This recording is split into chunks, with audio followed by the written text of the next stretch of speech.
I'd been planning his birthday for weeks, not just picking up a cake and calling it a day, but really thinking it through, the way my mom taught me love was supposed to look.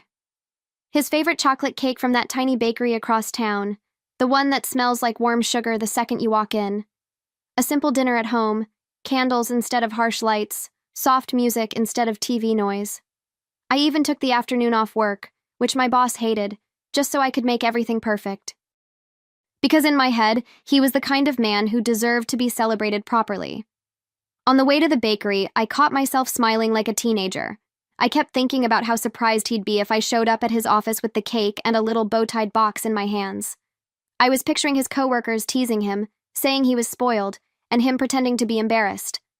I'd blindfold him, drive us home, and he'd walk into a living room full of candles and his favorite food. It felt like one of those tiny promises I made to myself as a kid, watching my mom stretch every coin just to put a candle on a cheap supermarket cake. Love is shown in the details, she'd say, and I took that way too seriously. So there I was, driving with the cake on the passenger seat and the gift bag on the floor, humming along to some old song on the radio. Traffic was lighter than usual, and I remember thinking, for once, the universe is being kind. I decided, on a whim, to swing by his office a bit earlier, maybe wait for him in the parking lot. But when I turned down the usual street, I saw something that made my stomach dip. His car wasn't there. I frowned, checked the time, and told myself he probably left earlier, maybe went to grab a coffee. That's when I noticed his car again, just not where it was supposed to be. His car was parked near that old gas station on the corner, the one people only stop at when they're desperate. And behind it, tucked in a quiet little alley, were those motels everybody in town pretends not to notice. You know the type. Neon signs flickering, cheap doors painted over too many times, the smell of cigarette smoke even from the outside. I slowed the car without even realizing it, my fingers tightening around the steering wheel. Something in my chest twisted, like my body knew before my mind could catch up. Still, I kept telling myself there had to be some reasonable explanation. But then the door to one of the rooms opened and time just stopped. It wasn't dramatic like in the movies. No wind blowing, no thunder cracking. Just him, stepping out casually, like he'd just finished running an errand. He was laughing, head tilted slightly back, the same laugh he used when I made him dinner. And beside him walked a woman, brushing her hair with her fingers, adjusting her clothes in a way that burned into my brain.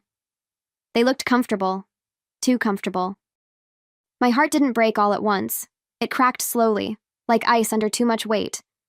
I didn't cry, didn't scream, didn't even move. I just sat there, parked behind a gas pump, watching the two of them walk to his car as if they were stepping out of a restaurant, not a motel room. He opened the door for her, something he rarely did for me, and she laughed at something he whispered. I felt this strange buzzing in my ears, like the world had gone underwater. The cake box slid across the seat when I jerked the car into reverse, but I barely even noticed.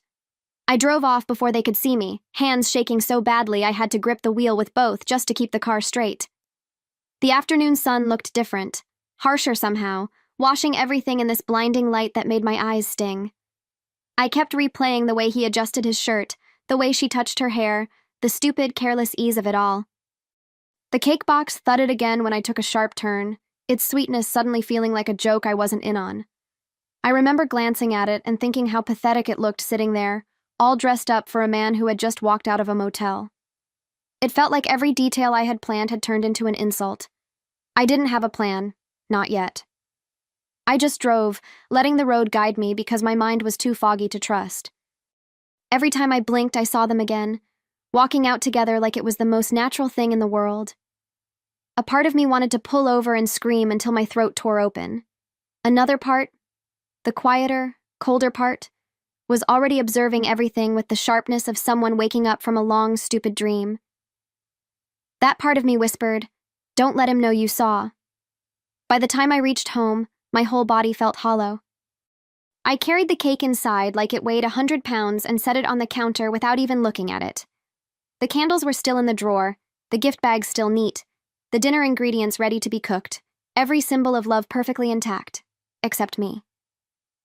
I stood there in the silence of the kitchen, feeling the air thick around me, my heart pounding like it wanted out of my chest. And in that moment, holding the edge of the counter to stay upright, I realized I didn't want the confrontation. Not yet. I wanted clarity and control. I woke up the next morning feeling like someone had scooped the inside of my chest out with a spoon. You know that strange heaviness that makes even breathing feel like a chore? That was me, standing barefoot in the kitchen, staring at the untouched cake like it was evidence from a crime scene. The smell of chocolate still hung in the air, and for a split second it almost fooled me, almost made me forget what I'd seen.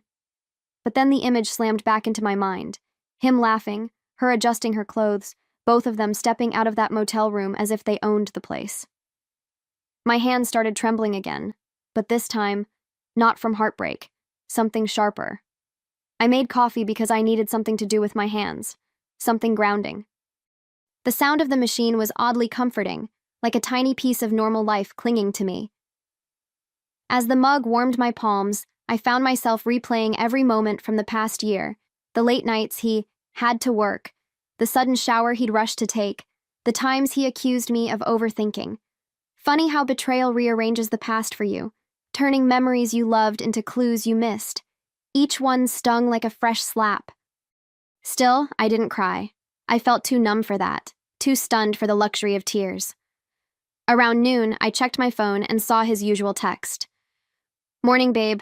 Sorry I got home so late last night. Work's been brutal." He actually had the nerve to say that.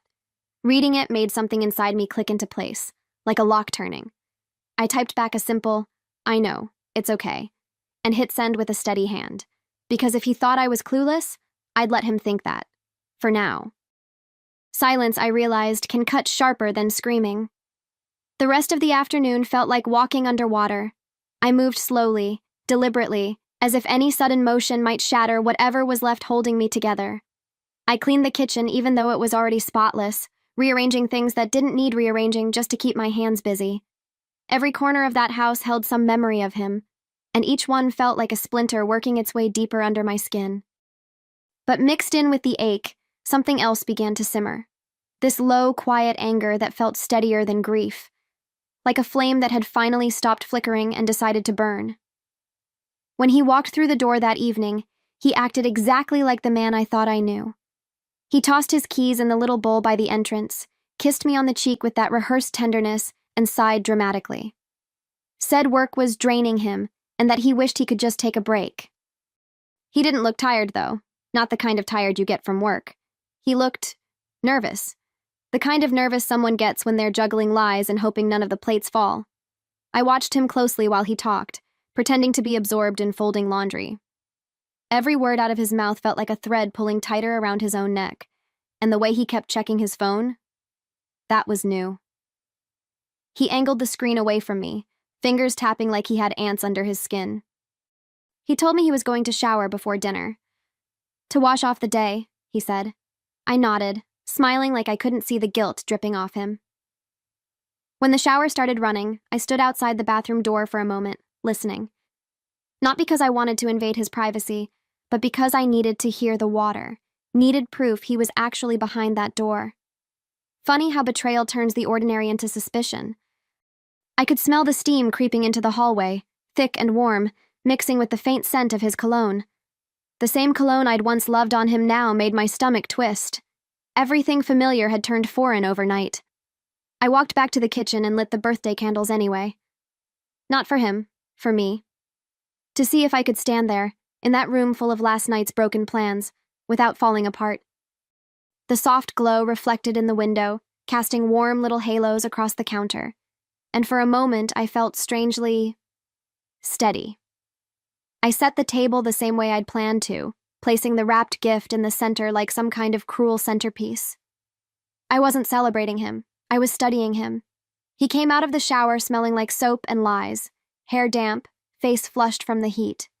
He smiled when he saw the candles, that practiced smile I'd seen 1,000 times. Said he felt bad for ruining his birthday night yesterday, swore he wished he could have come home earlier. I nodded, humming softly, as if his words didn't hit me like darts. But inside, something settled. Quiet, firm, unshakable. It wasn't the time to confront him. Not yet. Not when silence still had work to do. I didn't sleep that night, at least not in the way people call sleep. I lay there with my eyes closed, breathing softly so he'd think I was out, while my mind stitched pieces together faster than I could keep up.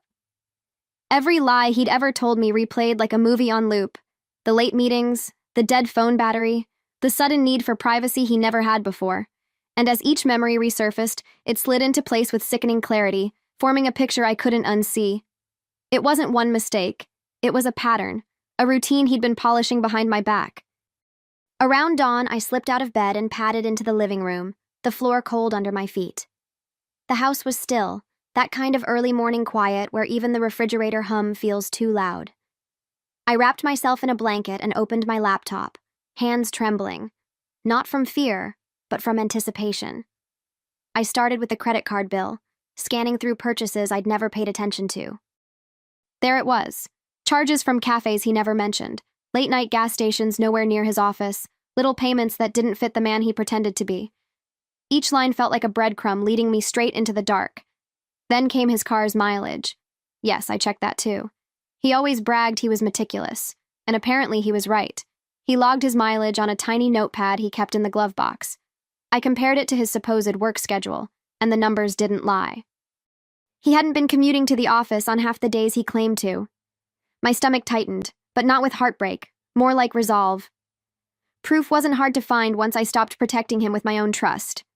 It was all right there, hiding in plain sight. Next, I reached for his phone. Not recklessly, not angrily, but with the kind of calm you feel right before a storm hits. I already knew the passcode. He never bothered changing it because, according to him, trust was sacred. Ironic, right? The screen lit up, flooding my face with its cold glow, and for a second I just stared at it, breathing steadily, reminding myself I deserved the truth, no matter how ugly. And God, the truth didn't waste time showing up. The messages were all there. Late-night texts, inside jokes, little kisses hidden behind emojis, all neatly lined up like confessions. Her name was right at the top of the thread, a name I didn't recognize, but one I knew I'd never forget after that night. Scrolling through their conversation felt like digging through a grave. Each word a bone, each photo a piece of the body he'd buried behind my back. They talked about their meetings, their fun, their plans. He sent her selfies from the office bathroom, from his car, even from our living room on nights he claimed he was exhausted. Reading their messages felt surreal, like watching someone else's life shatter through a cracked mirror. Then I opened the photos. I don't know why I did it. Curiosity, masochism, closure, maybe all three. There they were. Motel rooms, cheap wine bottles, his hands on her waist, her lips on his neck. He wasn't just cheating. He was comfortable. At ease. Like betraying me had become a hobby he practiced on weekends. And the worst part? I didn't fall apart. A strange stillness washed over me, cooling my skin, slowing my heartbeat, like my body knew there was no point wasting tears anymore. By the time the sun started creeping through the blinds, I felt different. Lighter, in a twisted way. It was as if every lie he'd told had been sitting on my chest for months, and now, finally seeing them spelled out, the weight shifted from suffocating to clarifying. I wasn't confused anymore. I wasn't doubting myself, or wondering if I was overthinking. No, everything was laid bare, undeniable, and brutally honest. Heartbreak had frozen into something steadier, something sharper. A calm clarity that told me, he's not the man you loved, he's just the mask you fell for. I sat on the edge of the couch, scrolling through the evidence again, not to torture myself, but to understand the full picture. Their conversations went back months, maybe even a year. There were days he told me he was training new staff, but really he was booking motel rooms. Nights he told me he was too tired, while he was out drinking with her. The more I read, the more I felt this strange sense of awakening, like someone had flipped on a light I didn't know I needed. I whispered to myself, no more excuses, no more protecting him. That's when the first outlines of my revenge started forming. Subtle at first, like fog on glass. I wasn't going to scream or break things or throw him out in some messy scene. No, that would have given him too much power, made him feel important in his own downfall. My mother always said, never raise your voice, raise your value. And for the first time in my life, those words didn't feel like advice. They felt like instruction. I knew exactly what I was going to do. I just had to wait for the right moment. I didn't let on that anything had changed. If anything, I acted softer, calmer, like a woman too in love to notice anything was wrong. It wasn't weakness, it was strategy. He'd grown so comfortable with his lies that he never imagined I'd sit across from him with a quiet storm building behind my eyes. That evening, I suggested we celebrate his birthday properly, since yesterday had been such a rush. He smiled, relieved, too relieved, and said he'd love a quiet night together. Perfect. The trap was already set.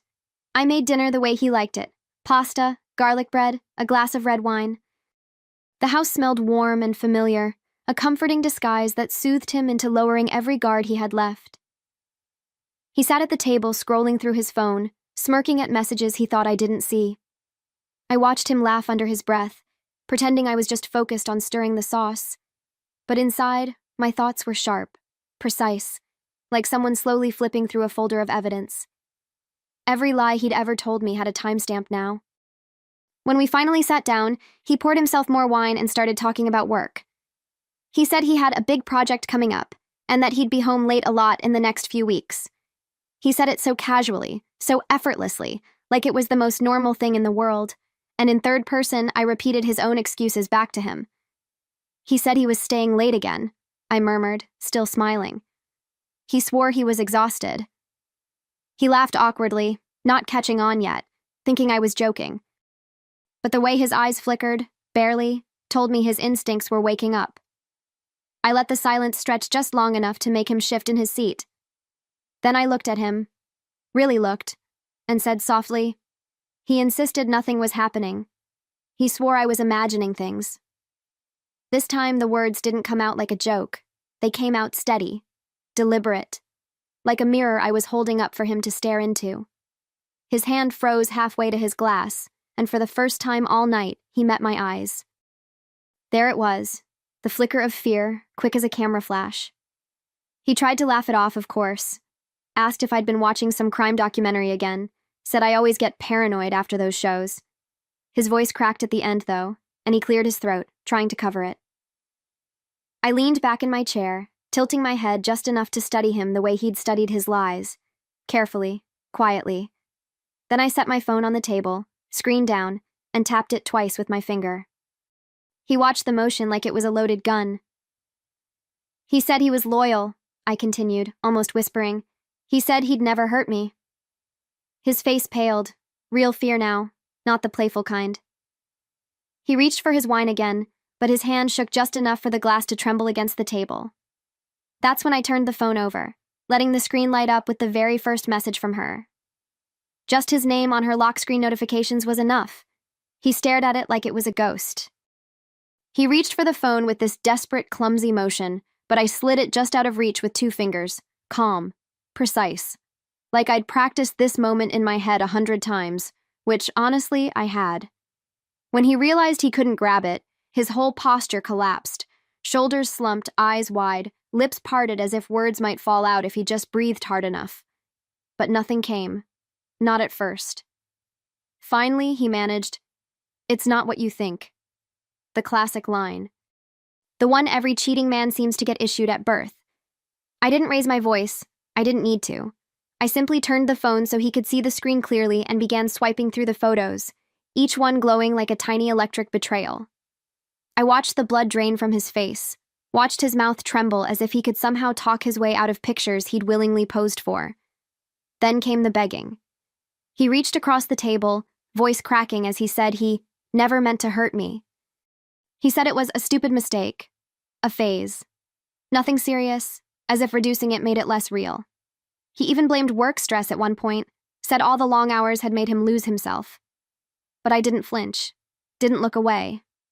I sat there, hands folded, letting him unravel in front of me, each excuse pulling another thread loose. And when he finally stopped talking, when he had nothing left but silence and shame, I leaned forward just a little. Just enough for him to understand the shift in power. Then I said the only true thing left between us. There will be consequences. You just don't know them yet. He didn't sleep that night. Not really. I heard him tossing beside me, breathing unevenly, sitting up, lying back down, whispering apologies into the dark like they were spells that might undo the truth.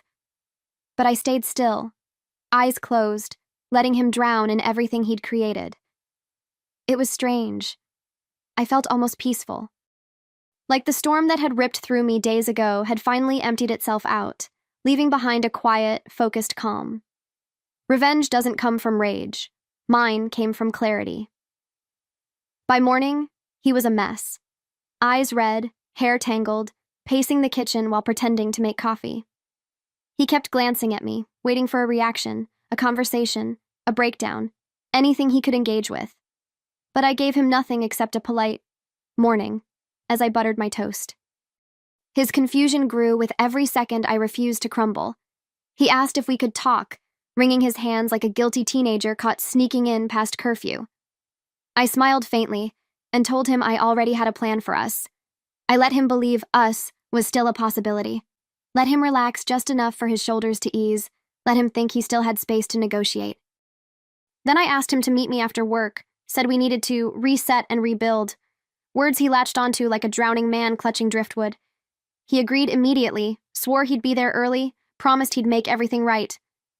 I kissed his cheek before he left, not out of affection, but strategy. Because by the end of that day, he wouldn't have a home to come back to. The moment he walked out the door, the house shifted. It felt bigger somehow, like it was finally exhaling after holding its breath for too long. I stood in the middle of the living room, staring at the couch where he'd sat scrolling through messages meant for another woman, and something inside me hardened with purpose. I grabbed a roll of trash bags from under the sink and started packing his things. Calmly, methodically, like I was sorting donations instead of dismantling a life. Shirts, shoes, chargers, cologne. All of it went into neat, emotionless piles. Every object felt lighter the moment it left my drawers. I didn't break anything. Not a plate, not a frame, not even the cheap ceramic mug he loved. Breaking things is for people who still want the other person to hear them. I didn't need him to hear me. I wanted him to feel the silence of consequences. So while I packed, I opened the windows and let fresh air in, clearing out the smell of him, the weight of him, the lies he dragged through every room. Sunlight pooled across the floor, and for the first time in months, the house didn't feel haunted. By noon, everything he owned sat in tidy bags lined up by the door. I even printed labels, clothes, toiletries, electronics, as if organizing his departure made it more civilized. Then I placed the envelope on top, the one with the printed screenshots, the dates, the motel charges, and a short note in my handwriting. This is why you're leaving. Not dramatic, not emotional, just factual. I left it there like a final signature on a contract he didn't know he'd signed the moment he cheated. When the time came to meet him, I didn't choose some quiet little restaurant. No, his consequences deserved an audience he couldn't manipulate. So I picked the cafe right across from his office, a place where his coworkers frequently stopped after work. I got there early, sat by the window with a cup of tea, and waited. My heartbeat stayed steady, my hands still. I felt like someone watching the final act of a play they already knew the ending of. He arrived exactly on time, hair combed, shirt tucked, eyes swollen from guilt and sleeplessness. He sat down quickly, leaning across the table like a man desperate to be forgiven before the conversation even starts. He launched right into promises, counseling, honesty, deleting numbers, quitting his job if he had to. His voice cracked, his hands shook, his eyes watered. But none of it pierced me. I just watched him unravel, sip by sip, like he was reciting lines from a script he'd practiced in the mirror. When he finally ran out of breath, I placed my house key on the table. Calm. Controlled. He blinked at it, confused, then terrified. I told him, in third person, that he'd been lying for months, that he'd insulted my intelligence, that he'd begged me not to ruin his life when he'd already been torching mine behind my back. His mouth opened and closed like he needed oxygen. Then I leaned in and said quietly, so only he could hear, "You don't live with me anymore. Your things are packed. The locks will be changed tonight." He didn't speak. He couldn't. The first night alone felt strange in the softest way, like stepping into a room I'd always lived in, but finally seeing it with the lights on. I slept in the middle of the bed, not pushed to the edge, not bracing for another lie disguised as a warm body beside me. The silence wasn't heavy anymore. It was gentle, almost reassuring, like the house was finally whispering, "You're safe now." When morning came, sunlight spilled across the floor in wide, warm stripes, and for once I didn't flinch awake. I stretched, slow and easy, letting my limbs take up space I'd been shrinking out of for years. Freedom felt quiet, but powerful. I made myself coffee, just a single mug, and the smell didn't feel bittersweet like it used to. It felt grounding. I leaned against the counter, sipping slowly, watching steam curl upward like a small, private celebration. No buzzing anxiety in my chest. No waiting for the sound of keys in the door. No rehearsing conversations in my head to make peace with someone who never deserved it. Just me, breathing, steady, whole. For the first time in a long time, the quiet didn't ache. Then, as I stood by the kitchen window, sunlight warming my skin, I thought about the girl I used to be, the one who planned birthday surprises with her whole heart, who believed love was something you proved with effort, patience, and little details. I loved her, truly. But she was gone now, replaced by a woman who understood something deeper. Betrayal doesn't define you unless you let it. And I wasn't going to let it. Not anymore, not ever again.